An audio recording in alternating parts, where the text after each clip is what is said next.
اور اللہ تبارک و تعالیٰ نے قرآن پاک میں ان 4 مہینوں کی فضیلت بھی بیان فرمائی. اس میں رجب کے لیے ایسی فضیلت ہے، اللہ کے نبی صلی اللہ علیہ وسلم ارشاد فرماتے ہیں یہ رجب کے مہینے کی فضیلت ایسی ہے جیسے قرآن کی فضیلت دوسری کتابوں پر ہے. دوسری کتابوں میں جس طرح سے افضل قرآن ہے، اس طرح سے رجب المرجب تمام مہینوں میں افضل ہے. اور نبی کریم صلی اللہ تعالی علیہ وسلم اس میں عبادت کرنے کے لیے ترغیب دیا کرتے تھے. اس کو ترجیب بھی کہا جاتا ہے. اور خاص طور پر رجب کے متعلق بزرگان دین نے فرمایا یہ فصل بونے کا مہینہ ہے. کھیتی باڑی والے سمجھ سکتے ہیں کہ اس میں بھی 3 موسم آتے ہیں. پہلے بیج کی بوائی کا وقت آتا ہے، پھر اس کی سینچائی کا وقت آتا ہے، پھر کٹائی کا وقت آتا ہے.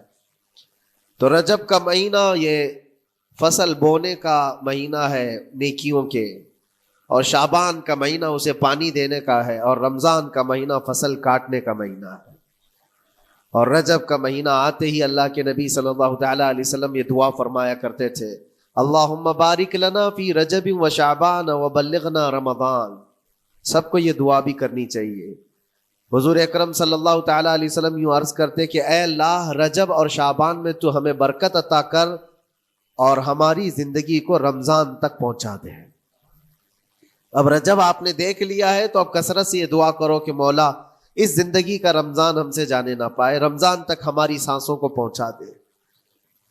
یہ دعا کثرت سے ہر نماز کے بعد بھی ہونی چاہیے. رجب آتے ہی میرے عزیزوں یہ عبادتوں کا موسم شروع ہو چکا ہے، اور سب جانتے ہیں رجب کے بعد پھر ہمارے ہاں مسلسل ایسی شب بیداریاں اور عبادت کے موسم نظر آنے لگتے ہیں. پھر شعبان بھی، اس میں رجب میں بڑی رات آتی ہے شب معراج، اور اس کے بعد شعبان میں شب برات، پھر اسی طرح رمضان کا موسم بن جاتا ہے.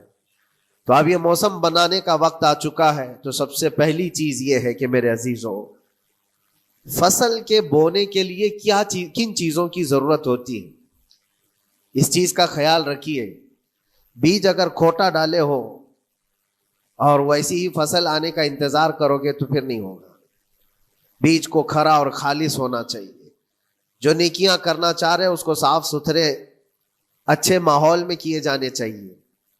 کھیتی باڑی کرنے والا جانتا ہے بیج تو وہ بو رہا ہے، زمین بھی اچھی ہے، ساری چیزیں، کئی چیزوں کی ضرورت ہوتی ہے. بیج بھی اچھا ہو، زمین بھی اچھا ہو، موسم بھی اچھا ہو، تب جا کر کے اس کی فصل نکلتی ہے. بیج اچھا تھا، زمین اچھی نہیں تو بھی فصل نہیں آتی. بیج بھی اچھا ہے، زمین بھی اچھا ہے، موسم صحیح نہیں ہے تب بھی فصل نہیں آتی. ابھی آپ کے پاس 3 چیزوں کا ہونا ضروری ہے، بیج اور زمین اور موسم. بیج جو ہے یہ نیکیاں ہیں، اور زمین تمہارا دل ہے، اس کا اتنا ہی پاک ہونا ضروری ہے. اور موسم یہ رجب کا ہے، اس میں تو کوئی شک نہیں ہے کہ عبادتوں کا موسم ہے، فصل کی اچھے لانے کا موسم ہے. لیکن سب سے پہلی چیز اب ہمیں ضرورت ہوتی ہے کہ ہم کیا بیج بو رہے ہیں. شیخ سعدی رحمۃ اللہ تعالی علیہ فرمایا کرتے کہ زمین میں ادرک بو کر کے گنا آنے کی امید تو نہیں کر سکتے. جو بویا ہے وہی اسی کی فصل آئے گی. لوگ عمل خیر کرے تو اس کا نتیجہ بھی خیر آئے گا، اور برائیاں کریں اور پھر رمضان میں یہ انتظار کریں کہ میں نے جو بویا ہے اس کی فصل آئے، تو ایسا نہیں ہوتا.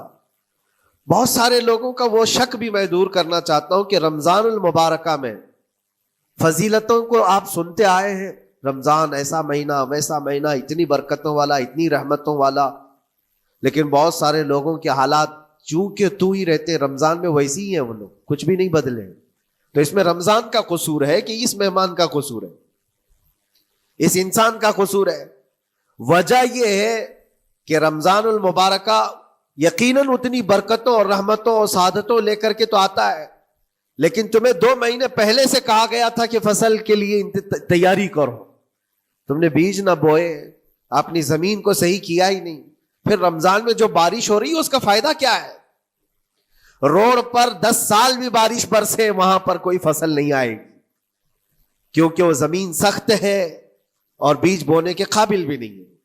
رمضان المبارکہ میں رحمتوں کی جھماجھم بارش تو ہوتی ہے، لیکن دل اگر سخت ہے گناہوں سے تو اس بارش کا کیا اثر ہوگا اس پر؟ اسی لیے دلوں کی نرمی یہاں سے شروع کریں، رجب المرجب سے، اس کی راتوں میں اللہ رب العزت کو پکاریں، مناجات کریں، عبادتوں کے لیے کچھ دن تو خاص کر لیں۔ بہت دنیا میں ہم نے اپنے آپ کو ملوث کر رکھا ہے، کچھ راتیں اللہ رب العزت کی عبادت میں تو لگائیں۔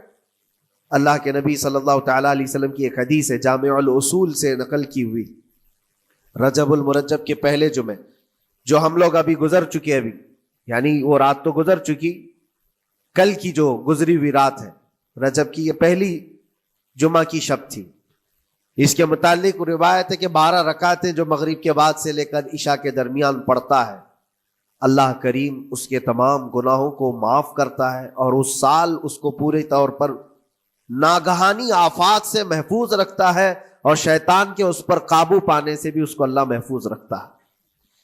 تو یہ تھی تیاریاں، یہ ساری چیزیں ابھی سے تیاریاں ہونی چاہیے۔ رجب کے 3 دن آتے ہیں جس کے متعلق فرمایا گیا ہے ایام بیز میں بھی 13، 14، 15 یا 14، 15، 16 یہ جو تاریخیں آتی ہیں اس میں روزے رکھو۔ اس کی بھی بڑی فضیلت ہے کہ تم تیاریاں ابھی سے شروع کر دو کہ رمضان المبارکہ میں اچھی فصل دیکھ سکے، ہمارے جسم کے اندر بدلاؤ آ سکے، ہمارے دل کے اندر انقلاب آ سکے۔ اور تیاری یہاں سے نہ کر کے صرف رمضان میں ہی امید لگائے بیٹھتا ہے تو میرے عزیزو کچھ تو صفائی کی ضرورت ہوتی ہے۔ آپ نے اگر زمین خریدی کھیتی باڑی کی غرض سے اور گئے، وہاں جاتے ہی آپ نے سوچا کہ اس میں فصل آ جانی چاہیے، تو کسانوں سے پوچھو تو بتائیں گے آپ کو نہیں، زمین کو پہلے صاف کرنا پڑتا ہے، کچرے ہوں گے اس کے اندر بہت سارے، ہل چلاؤ یا کسی بھی طرح سے اس کو صاف کرو، صاف کرنے کے بعد پھر یہ بھی کسان کہتا ہے کہ زمین کو تھوڑا ڈھیلا کر دو، بڑے بڑے ڈھیلے ہوں تو اس کو توڑ دو اور مٹی نرم ہو جائے، اور اس کے بعد پھر کسان کہتا ہے تھوڑا پانی بھی چھڑکاؤ کرو، گیلی ہو جائے، تب جا کر کے تم اس پر بیج بو۔ میرے عزیزو یہ رجب بیج بونے کا موسم ہے، تو پہلے زمین کو ڈھیلا تو کر دو، زمین کے اندر جو کچرے ہیں اس کو نکال تو دو، دل کے اندر جو وسوسے بھرے ہوئے ہیں، گناہوں کے خیالات بھرے ہوئے ہیں، اس کو پاک تو کرو۔ اس کو پاک کرنے کے لیے اللہ کریم کی بارگاہ میں آ کر گڑ گڑاؤ، تمہارا ایک آنسو تمہارے تمام گناہوں کو اور اللہ کے غضب کو ٹھنڈا کر دیتا ہے۔ ہاں، ایک آنسو کا قطرہ تمہارے لیے اللہ کریم ہے، موتی سمجھ کے شان کریمی نے چن لیے قطرے جو گرے تھے عرق انفعال کے۔ امام غزالی رحمۃ اللہ تعالی علیہ نے لکھا ہے کہ آج اللہ تبارک و تعالیٰ کی رحمت کو اپنی طرف مائل کرنے کے لیے اگر تم کچھ کر سکتے ہو تو بس یہ ہے کہ دنیا رونے اور گڑ گڑانے سے نہیں مانتی، لیکن مولا کریم بندے کے ایک مرتبہ سجدہ کر کے اسے پکارنے سے فوراً قبول کرتا۔ موسیٰ علیہ الصلاۃ والتسلیم اللہ تعالیٰ سے پوچھتے ہیں، مولا جب تیرے بندے تجھے پکارتے ہیں تو اس میں نیک لوگ بھی ہوتے ہیں اور گنہگار بھی ہوتے ہیں، تو کیا تو سب کی پکار کا جواب دیتا ہے؟ توجہ، اللہ رب العزت فرماتا ہے، اے موسیٰ میرے پکارنے والے بندوں میں نیکوکار بھی ہیں، گنہگار بھی ہیں۔ ہاں، نیک بندہ جب مجھے پکارتا ہے یا ربی، تو میں جواب میں کہتا ہوں لبیک یا عبدی، اے میرے بندے میں حاضر ہوں، بتا تیری کیا حاجت ہے۔ پھر موسیٰ علیہ السلام پوچھتے ہیں کہ مولا یہ تو نیک بندہ جب پکارتا ہے تو کہتا ہے لبیک یا عبدی، اور جب گنہگار پکارتا ہے تب کیا کہتا ہے؟ رب تعالیٰ فرماتا ہے جب میرا گنہگار بندہ مجھے پکارتا ہے یا ربی، تو میں اس کے جواب میں 70 بار لبیک یا عبدی کہتا ہوں۔ ایک بار پکارے 70 بار جواب، ایسا کیوں ہے؟ تو فرماتا ہے میرا رب نیکوکار کو اس کی نیکیوں پر بھروسہ ہے کہ اللہ معاف کرے، اور گنہگار کو صرف میری رحمت پر بھروسہ ہے۔ اس کے پاس ہے کچھ نہیں، اس کے آس پاس وہ نظر ڈالتا ہے میں نے کوئی ایسی نیکی رکھی نہیں ہے، صرف اللہ رب العزت کی رحمت ہے جو مجھے معاف کر سکتی ہے۔ وہ مجھ پر یقین کر کے پکارتا ہے، اس لیے اس کے سوال کا میں بار بار جواب دیتا ہوں۔ عزیزان گرامی وقار، اقبال نے سچ ہی کہا تھا، ہم تو مائل بکرم ہے کوئی سائل ہی نہیں۔ یہ رب تبارک و تعالیٰ کی طرف سے ہے کہ اللہ تبارک و تعالیٰ کرم پر کرم کرنے کے لیے موقع عنایت کرتا ہے، یا بندے کو آنے کا موقع ہی نہیں ہے۔ بندہ آنا نہیں چاہتا ہے. اس سے پہلے کہ تمہارے ساری چیزیں بند ہو جائیں، دروازے ختم ہو جائیں، اللہ رب العزت کی بارگاہ میں آؤ اور اسے پکارو. یقیناً یہ تمام چیزیں تمہاری زندگی میں انقلاب لاتی ہیں، بہت بڑی تبدیلی لاتی ہیں. عزیزان گرامی، پھر میں یہ عرض کرتا ہوں کہ رجب کے اس مہینے میں دل کو نرم کرنا بہت ضروری ہے. دلوں کی سختیاں آج گناہوں کی طرف مائل کرتی ہیں. ہمارا دل سخت ہے یا نرم ہے، اس کو پہچاننے کے کئی تھرمامیٹر دیے گئے ہیں ہمارے پاس. چیک کرو ہمارا دل کس پوزیشن میں ہے آج. امام غزالی فرماتے ہیں 3 علامتیں ایسی ہیں جس سے پتہ چل جاتا ہے انسان کا دل سخت ہے یا نرم ہے، بیمار ہے یا صحت یاب ہے. یہ ڈاکٹر لوگ اسکیننگ سے یا سونوگرافی سے نہیں بتا سکتے کہ تمہارے دل کی یہ کیفیت. کیسے اس کو اہل بصیرت سمجھ سکتے؟ فرماتے ہیں کہ اگر مسجد میں زیادہ دیر تک بیٹھ نہیں پاتا تو سمجھ لو اس کا دل بیمار ہے، اس کا دل سخت ہو چکا ہے، اس کو مسجد میں بیٹھنے نہیں دیتا. یہی دل ٹیلی ویژن کے سامنے 3 گھنٹے بیٹھے، اس کو کچھ بھی اکتاہٹ نہیں آتی. موبائل پر گیم کھیلتا رہتا ہے، 4 گھنٹے گزر گئے کہ 5 گھنٹے گزر گئے اسے پتہ ہی نہیں. آج ایک سروے کے مطابق ہر انسان جو موبائل چلاتا ہے اس میں 18 گھنٹے وہ بیزی ہے دن کے. کئی جگہوں پر ایسے حالات آئے 18 گھنٹے دن میں ہوتے ہی ہے 24 گھنٹے، جس میں 6 گھنٹے اگر آرام کے نکالے تو باقی پورے 18 گھنٹے کیسے انسان بیزی رہ سکتا ہے؟ اس میں کھانا بھی ہے، پینا بھی ہے، حاجتیں بھی ہیں. لیکن سروے کے مطابق یہ بھی بات آئی ہے کہ 18 گھنٹے کنزیوم کرتے ہیں. میرے عزیزوں، اس میں کوئی اکتاہٹ اور اس میں کوئی ملال نہیں آتا، بیزارگی نہیں آتی.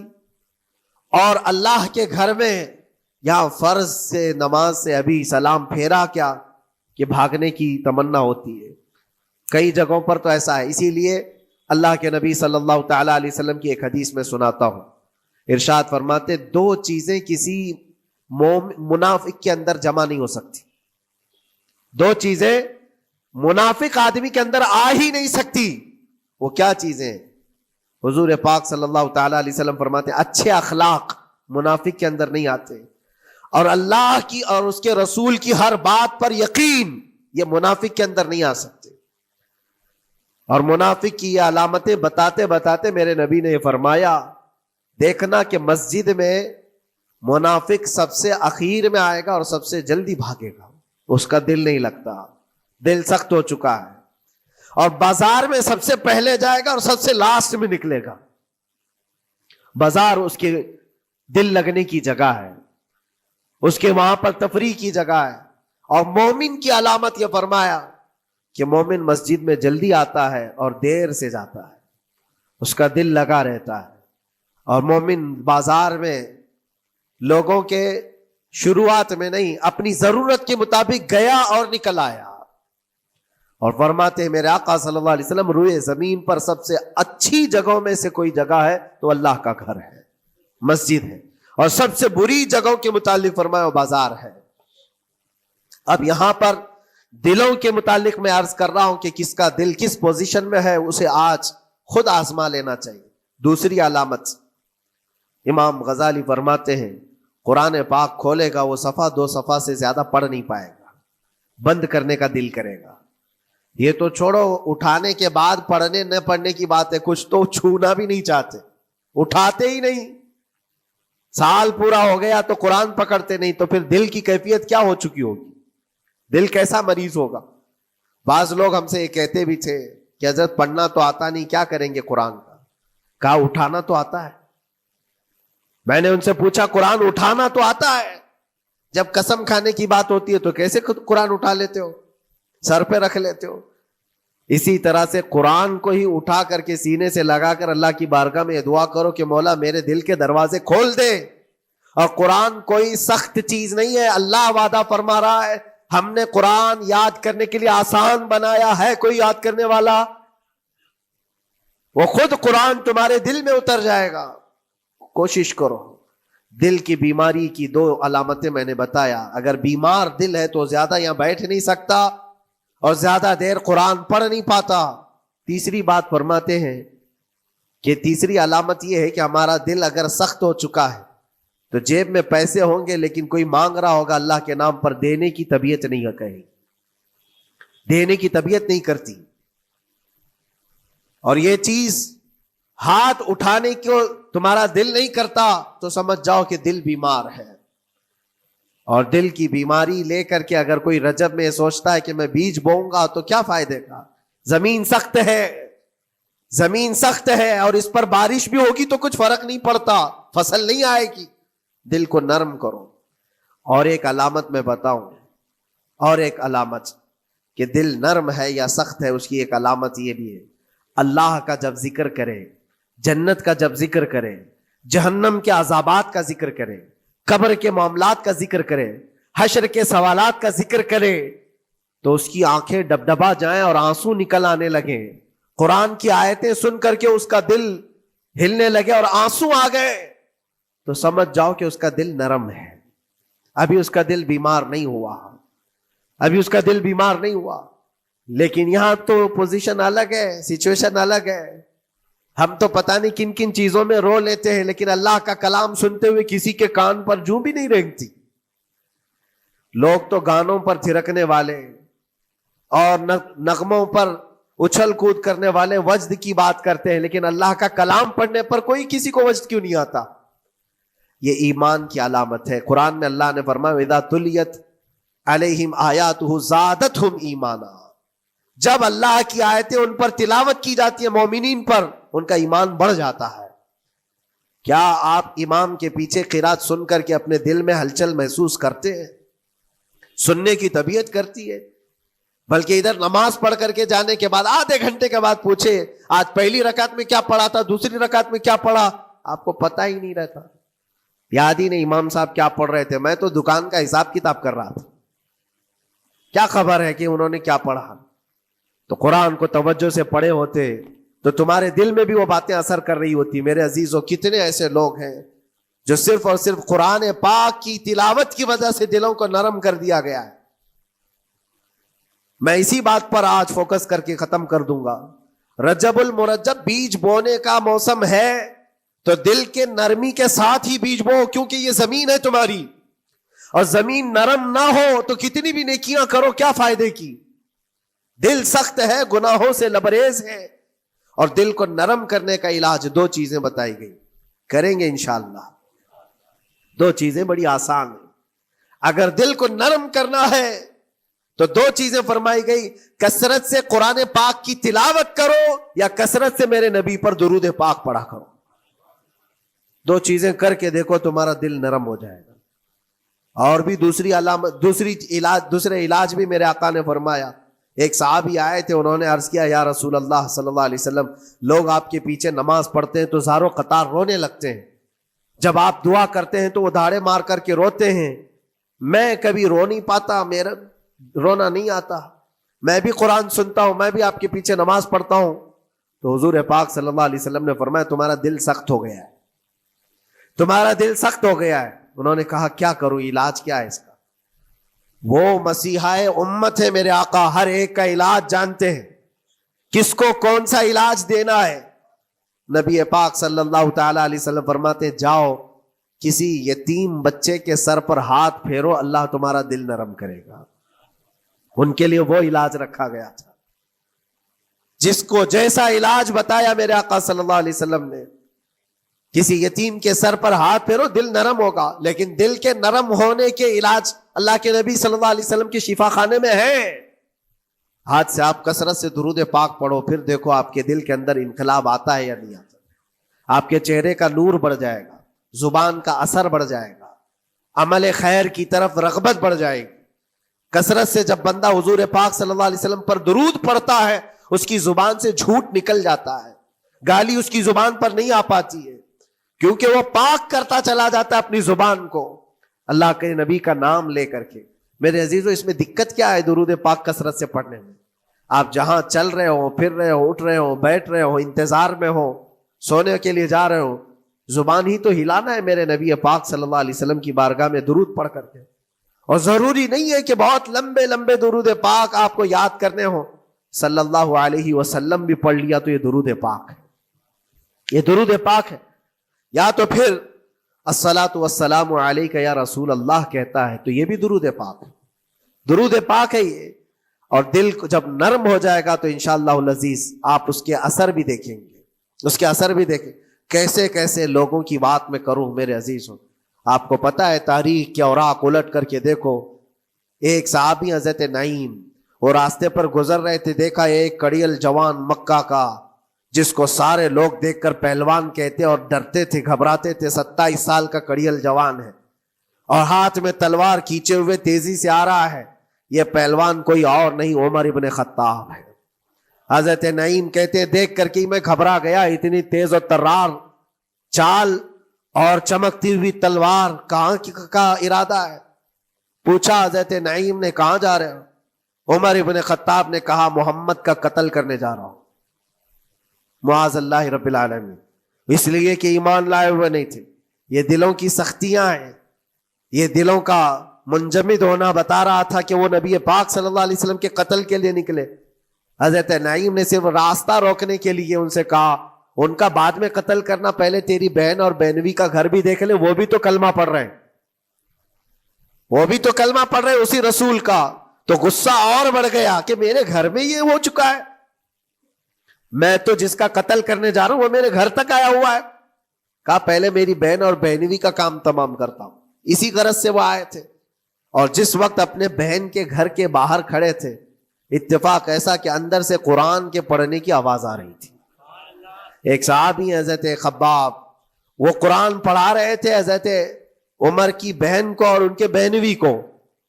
اور کیا بہترین انداز رہا ہوگا, جو رسول اللہ سے ڈائریکٹ سنے ہوئے لوگ تھے. اللہ کا کلام اترا ہوا ہے جن کے اوپر, وہ اس وقت حاضر رہے ہوئے لوگ ہیں, قرآن کو پڑھ رہے تھے. طٰہٰ ما انزلنا علیک القرآن لتشقى الا تذکرۃ لمن یخشیٰ. عرب لوگ اچھی طرح سے جانتے تھے ایک ایک حرف کا معنی کیا ہوتا ہے. وہ عربی جانتے تھے, ان کی مادری زبان تھی. اور اس قرآن کے اندر جو مٹھاس تھی, عمر ابن خطاب کان لگا کر سنتے رہے سنتے رہے سنتے رہے. لیکن غصہ جو اندر سے تھا, دل کی جو سختی تھی, آئے تھے مارنے کے لیے, دروازہ زور زور سے ٹھوکنے لگ گئے. اندر لوگ ڈر گئے. حضرت خباب کو چھپا دیا, بہن اور بہنوی نے دروازہ کھولا.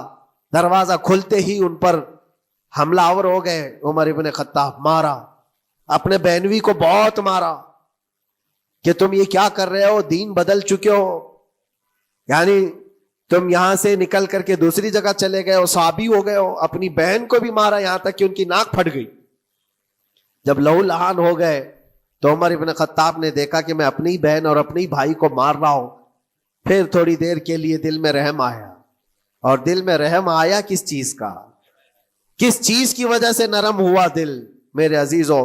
بھائی اپنے بہنوی کی اور اپنی بہن کی پٹائی کو دیکھ کر کے نہیں, ان کو دیکھا تھوڑی دیر کے بعد اور کہا چلو چھوڑو جانے دو, جو ہوا سو ہوا. لیکن جو تم لوگ پڑھ رہے تھے میرے آنے کے وقت, مجھے دوبارہ پھر سے سنا دو. وہ کیا کلام تھا, وہ کون سا کلام تھا؟ اتنا سننا تھا کہ بہن نے محسوس کر لیا کہ دل کی نرمی کا دروازہ کھل چکا ہے. یہ قرآن ہے جس نے دلوں کے دروازے کھولے ہیں. مکہ والوں کے قرآن ہے, دل کی نرمی کی طرف دروازہ کھل چکا ہے. تو عمر ابن خطاب سے کہا کہ تم غسل کر لو, تم پاک ہو جاؤ, ہم قرآن تمہیں سناتے ہیں. اور انہیں پاک کیا گیا. تو حضرت خباب جلدی سے باہر آئے, کہا میں سناتا ہوں. حضرت عمر کو جب یہ آیتیں سنائی گئی, جھوم کر کے سننے لگے. قرآن کی وہ آیتیں 16 یا 17 آیتیں ہی سن پائے تھے کہ ان کے جسم کے اندر راشا تاری ہوا, کپ کپی آئی. کہا کہ چلو محمد کے پاس صلی اللہ تعالی علیہ وسلم, مجھے لے کر کے چلو, میں ان سے بات کرنا چاہتا ہوں. میرے عزیزو, بھائی اور بہنوی اور بہن لے کر کے چلے. اور اس وقت حالات سخت تھے مکہ کے. حضور پاک صلی اللہ تعالی علیہ وسلم کے پاس 39 صحابہ تھے جو ایمان لائے ہوئے, اور پہرے داری میں امیر حمزہ کھڑے رہتے تھے کہ کوئی آئے گا تو میں اس کی برابر خبرگیری کروں گا. عمر ابن خطاب کو تلوار لٹکاتے ہوئے آتے دیکھا تو صحابہ گھبرا گئے. مکہ کا بڑا پہلوان ہے, اس کو بھڑکا کر کے لوگوں نے بھیج دیا ہوگا, اب کیا ہوگا؟ یہ پٹائی بہت بری طرح سے سب کی کرے گا, غریب صحابہ ہے, اور حضور پر ہاتھ نہ اٹھا دے. سب ڈرنے لگے. حضور پاک صلی اللہ علیہ وسلم سے آ کر کہنے لگے کہ یا رسول اللہ صلی اللہ علیہ وسلم، عمر آ رہا ہے اور ہاتھ میں تلوار ہے۔ اللہ کے نبی صلی اللہ علیہ وسلم نے فرمایا وہ میری گردن نہیں، اپنی گردن دینے آ رہا ہے۔ وہ میری گردن لینے نہیں، اپنی گردن دینے آ رہا ہے۔ وہ مخبر صادق صلی اللہ علیہ وسلم جانتے ہیں کون میرا غلام ہے اور کون منافق ہے۔ عمر ابن خطاب آئے تو حضور نے فرمایا راستہ دے دو۔ آتے ہی انہوں نے تلوار زمین پر پھینک دی۔ چہرے جمال جہاں آرا کو دیکھا۔ حضور پاک صلی اللہ تعالی علیہ وسلم سے پوچھا، پھر وہ آیتیں سنائے۔ اب سوچو میرے عزیزو، صحابی سے سننا، یہاں تو ہم قاری قرآن سے سنتے ہیں قرآن کی آیتیں 1400 سال کے بعد، آج بھی قرآن کا وہ اثر لگتا ہے دل کے اوپر۔ یہ ان سے جو 1400 سال کے بعد جس قاری قرآن سے سنا، وہ تو صحابہ سے سنے تھے، اور صحابہ سے بڑھ کر کے اللہ کے نبی سے جو قرآن سنا ہو، خود نبی پاک کی زبان اقدس سے۔ اور جب اللہ کے نبی صلی اللہ تعالی علیہ وسلم نے آیتیں تلاوت کی، عمر ابن خطاب کی آنکھوں سے آنسو شروع ہو گئے، زار و قطار رونے لگے، اور پھر پکار کر کہا اشہد ان لا الہ الا اللہ واشہد انک رسول اللہ، میں گواہی دیتا ہوں کہ اللہ کے سوا کوئی معبود نہیں، اور میں گواہی دیتا ہوں کہ آپ اللہ کے رسول ہیں۔ میرے عزیزو، عمر ابن خطاب رضی اللہ تعالیٰ عنہ کو اس طرف لانے والا، دل کو نرم کرنے والا، یہ قرآن پاک اللہ کا کلام ہی تو ہے۔ آج گناہوں سے اس پر بہت ساری پرت جم گئی ہے، ہمارے دلوں کے حالات ایسے ہو گئے، قرآن اٹھاؤ دلوں کو نرم کر دے گا، اور رجب المرجب میں قرآن کو پڑھو گے زمین نرم ہو جائے گی، اور پھر اس کی برکتیں تم رمضان میں دیکھو گے۔ ایک دو نہیں، ہزاروں ایسی ہیں۔ ایک ایسے مشہور ڈاکو، بغداد کے لوگ ڈرتے تھے، بغداد کے لوگ اتنا ڈرتے تھے کہ جو بھی قافلہ جائے گا لٹ جائے گا۔ فضیل بن عیاض، جو بھی قافلہ نکلتا تھا اس راستے سے لٹ جاتا تھا، کوئی بچ نہیں پاتا تھا۔ اور ایک قافلہ آ رہا تھا عرب سے، اور مال تجارت لے کر بغداد کی طرف جا رہا تھا، تو قافلے والوں نے یہ مشورہ کیا کہ یہ جو قافلہ جا رہا ہے یہ اس راستے سے جا رہا ہے، فضیل بن عیاض ڈاکوؤں کا سردار وہاں رہتا ہے، بہت سارے ڈاکو اس کے ساتھ ہیں، وہ تو رہزن ہے، راستے پر روک کر کے مال لوٹ لیتے ہیں۔ تو قافلے میں ایک قاری قرآن تھے، انہوں نے کہا ٹھیک ہے اب راستے پر آ ہی چکے ہیں تو کیا کر سکتے ہیں، چلو بیٹھ کر کے نکلتے ہیں، میں قرآن کی تلاوت کرتا رہوں گا اونٹ پر بیٹھ کر کے، اللہ کریم اس برکت سے ہمارا راستہ آسان کر دے گا۔ قاری قرآن نے قرآن کی تلاوت شروع کر دی، اور جب وہ راستہ آیا جو فضیل بن عیاض کا تھا، فضیل بن عیاض ایسی ڈاکہ زنی اور ایسی رہزنی میں مشہور آدمی، جن کے آس پاس، جن کے ہاتھ کے نیچے 1000 سے زیادہ ڈاکو کام کرتے ہوں، بغداد پورا ڈرتا تھا، پورے راستے وہاں پر کوئی بھی سلامت نہیں جا پاتا تھا۔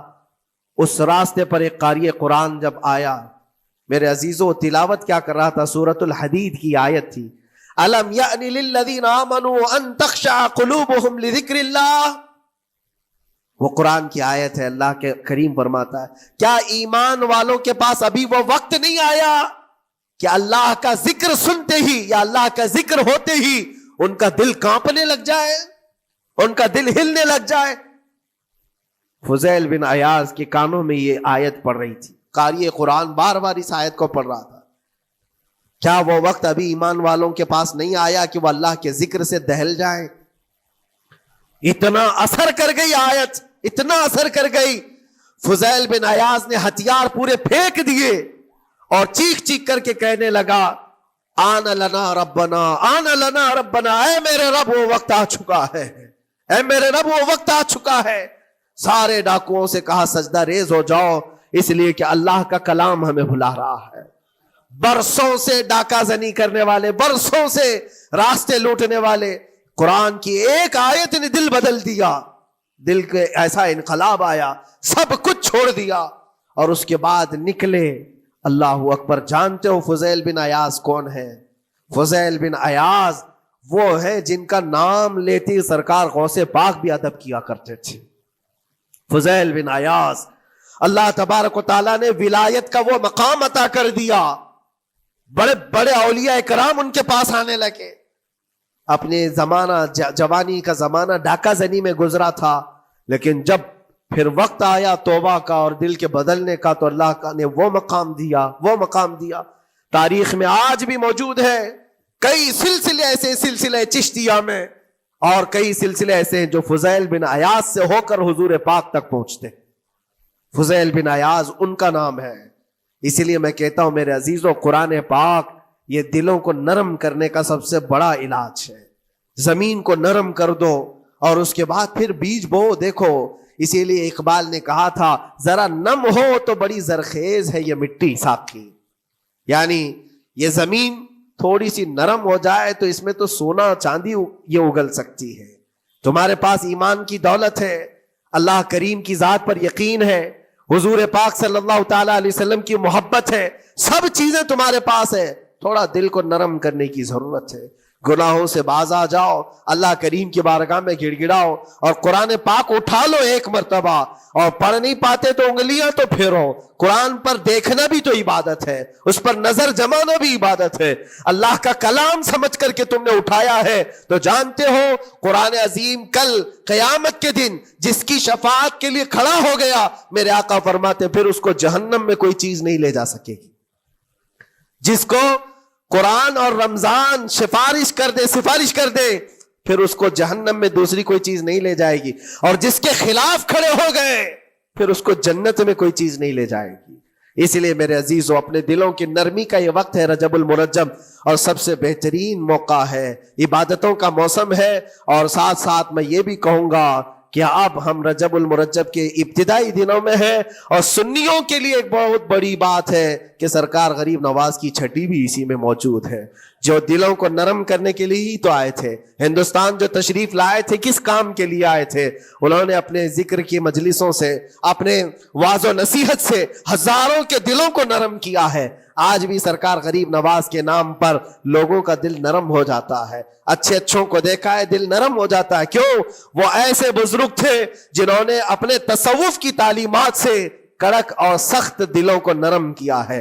اللہ کریم نے ان کو ہمارے پاس جو بھیجا وہ عطائے رسول بن کر کے آئے. آج سرکار غریب نواز رضی اللہ تعالیٰ عنہ کے وسیلے سے میں اللہ کی بارگاہ میں دعا کروں گا، مولا اس رجب المرجب کی برکت سے اور غریب نواز کی وسیلے سے ہم سب کے دلوں کو نرم فرما دے.